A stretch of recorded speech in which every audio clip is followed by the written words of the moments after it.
Вы слушаете Russian Flow, подкаст для тех, кто учит русский язык.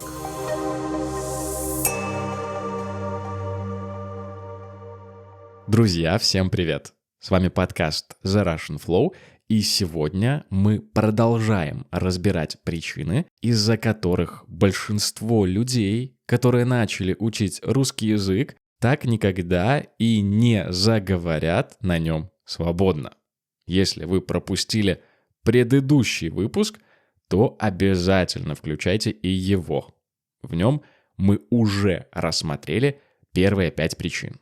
Но перед тем, как продолжить, напомню, что вы можете слушать меня на любой удобной вам платформе.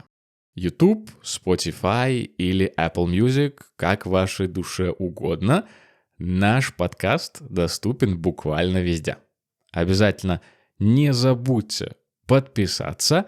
Ну а мы начинаем.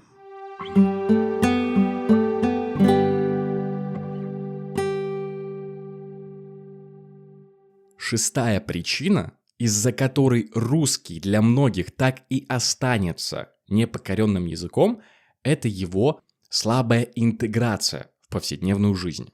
Он остается именно уроком. Помните, как в школе? Математика, история, география. У нас у всех были уроки, которые нам приходилось посещать, хотим мы того или нет. Так и с русским языком. Если для вас русский – это просто урок, который вы выполняете в определенное время, то шансы на успех крайне малы. У большинства людей язык существует в специальном боксе, в отдельной коробке, которую они открывают время от времени. Время от времени значит не часто, не постоянно. И люди открывают эту коробку, допустим, в понедельник, делают свои уроки и закрывают эту коробку под названием «Русский язык» до следующего понедельника. Но, к сожалению, так это не работает. Чтобы был прогресс, язык не может существовать в отдельной коробке.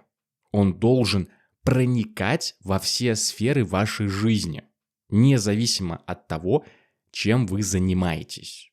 Знаете, что выделяет эти 10%, которые рано или поздно заговорят на русском? Они окружают себя языком.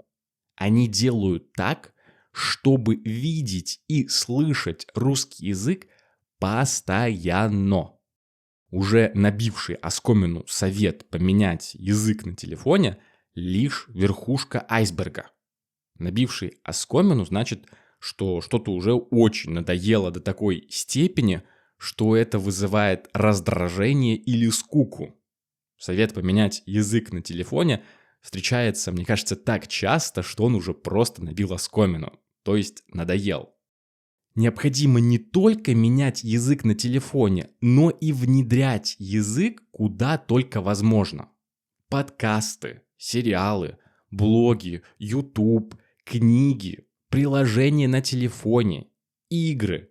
Буквально все должно быть пропитано русским языком. Если вы читаете BBC на английском, то найдите версию на русском. Если смотрите футбол с французскими комментариями, то найдите трансляцию на русском языке. Язык должен стать фоном вашей жизни. Он не должен быть каким-то событием, которое происходит раз или два в неделю. Он должен стать для вас воздухом. Вы должны им буквально дышать. Если язык существует для вас только на уроке, то и прогресс будет крайне медленным. С таким подходом можно потратить десятки лет, так и не достигнув успеха.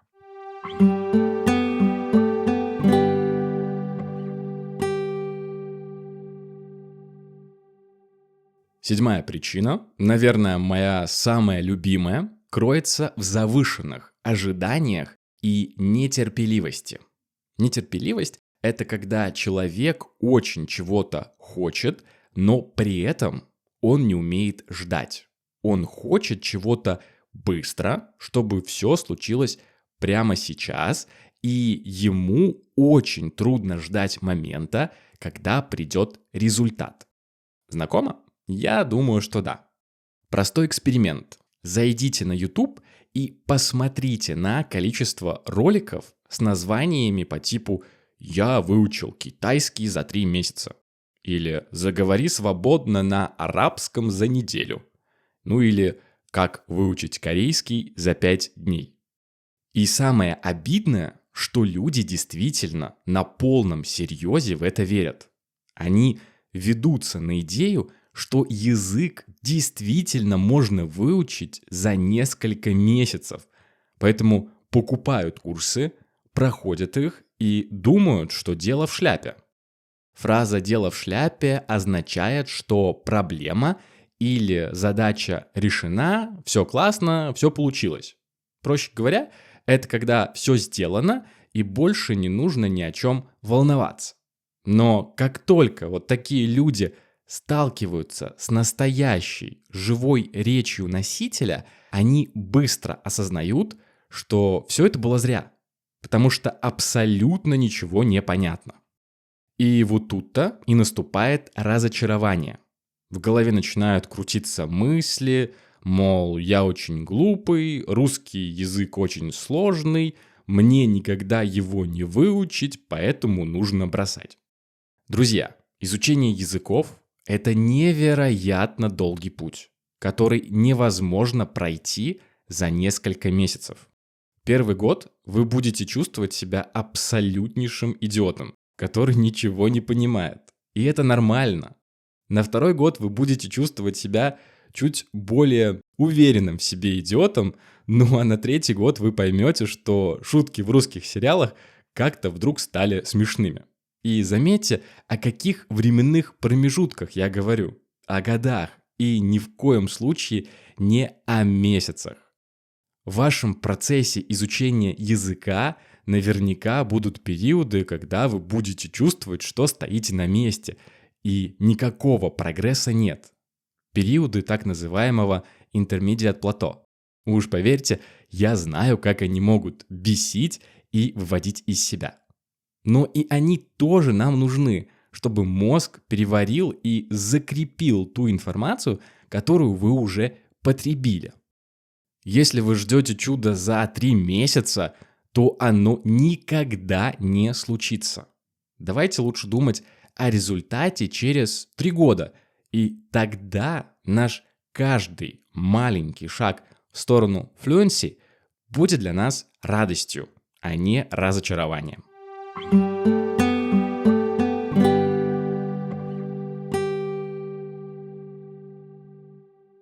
Восьмая причина связана с неправильной мысленной установкой.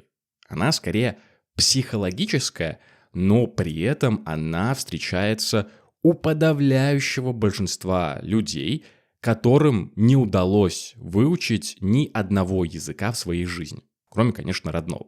Еще не догадались, о чем я?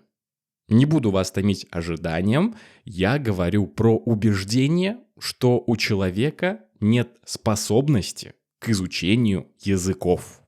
Даю голову на отсечение, что вы не раз слышали эту отмазку от людей, которые говорят только на своем родном языке.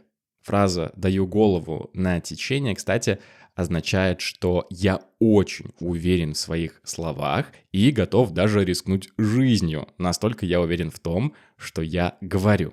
Обычно это выражение мы используем в переносном смысле, чтобы подчеркнуть нашу решительность и уверенность.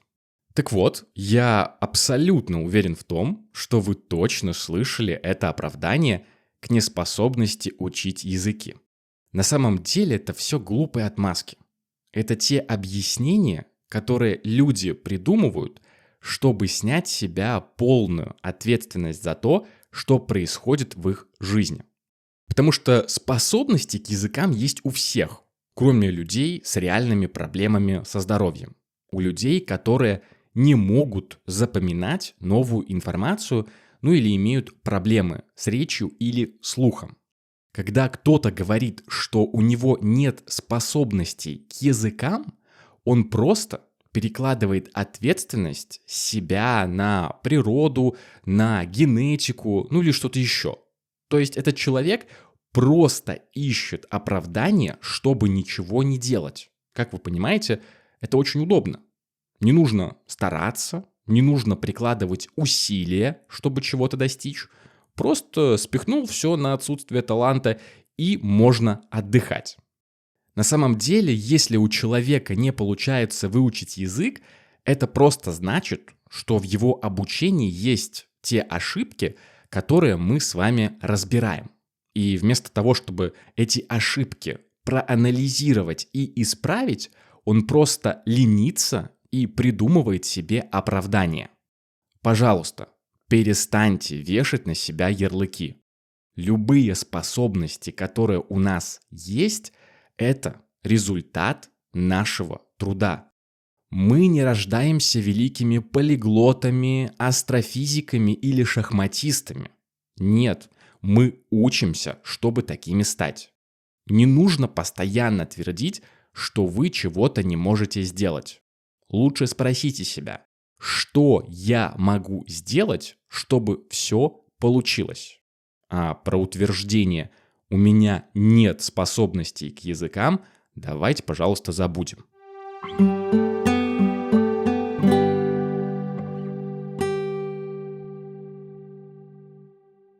Переходим к предпоследней, 9-й причине, когда человек уделяет внимание только одному аспекту языка. Я понимаю, что все мы разные и любим мы разные вещи. Кому-то нравится слушать Дуа Липа, ну а кто-то без ума от Rolling Stones. Кто-то восхищается фестивальным европейским кино, ну а кто-то обожает вселенную Марвел.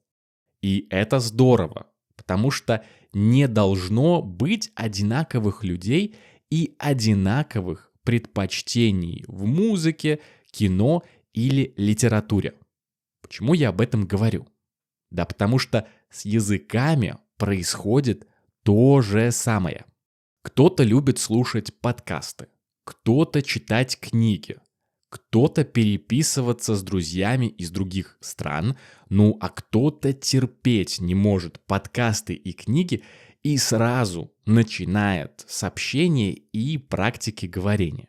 Мне, например, очень нравится слушать подкасты. В мой выходной день я стараюсь прослушать как можно больше передач, чтобы расслабиться и получить удовольствие. Но есть и люди, которые просто засыпают от подкастов. Когда мы учим языки, мы не можем уделять внимание только какому-то одному конкретному навыку. Да, в начале нашего пути мы можем тратить больше времени на аудирование, на чтение, но в процессе обучения мы должны прокачивать и остальные скиллы. Понимаете, что имею в виду? Мы не можем от начала и до конца сидеть с одной книгой по грамматике и по ней выучить язык. Это невозможно.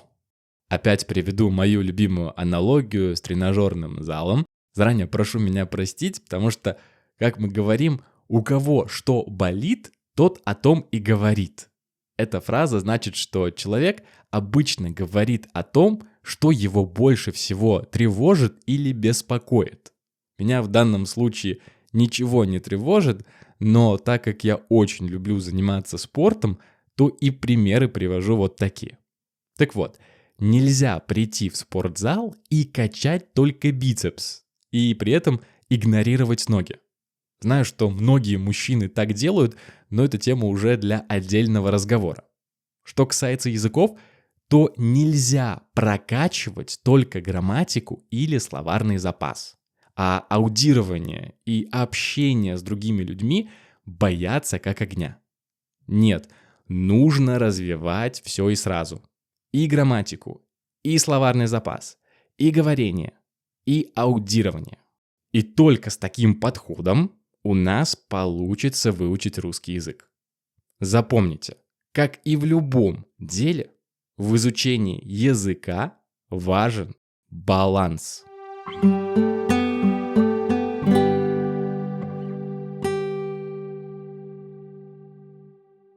Ну и, наконец, последняя и самая важная причина заключается в отсутствии эмоциональной связи с языком.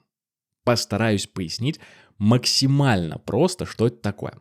Если вы ассоциируете русский язык только со скучными правилами, грамматикой, упражнениями, то есть только с тем, что не вызывает у вас настоящего интереса, то, к сожалению, с таким отношением к языку выучить его на хорошем уровне не получится.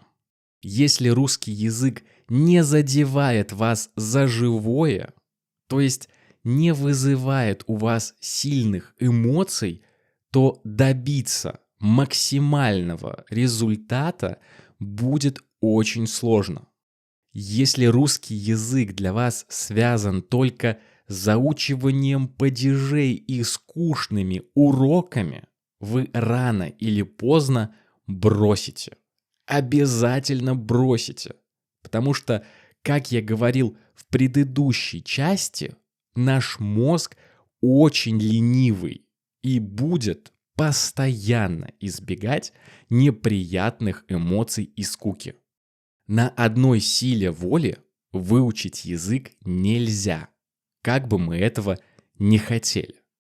Но если вы найдете в русском языке что-то свое, если вы влюбитесь в песни Валерия Меладзе, если вы жить не сможете без фильмов с Юрой Борисовым, если вы будете каждый день ждать новых выпусков в Дудя, то тогда процесс перестанет быть мучением, и вы выучите русский язык, даже не подозревая об этом. Это будет происходить незаметно, и прогрессировать вы будете очень быстро. Эмоциональная связь с языком очень важна. Когда вам нравится человек, с которым вы говорите по-русски, вы готовы лезть в словарь хоть по 100, хоть по 200 раз, чтобы понять его шутку.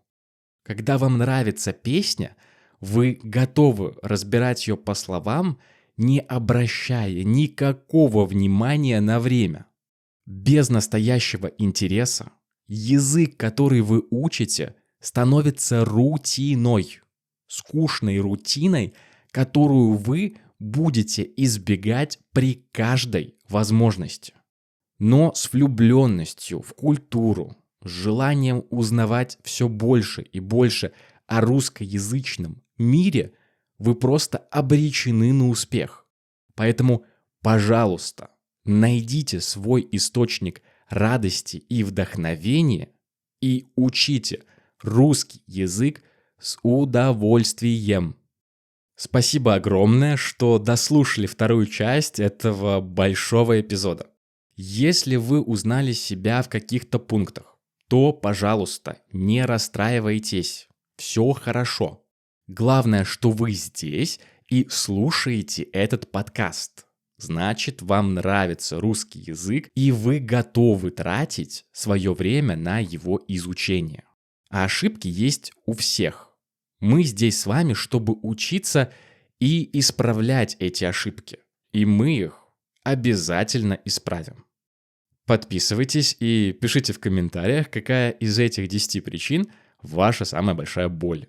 Обещаю, что прочитаю и поддержу.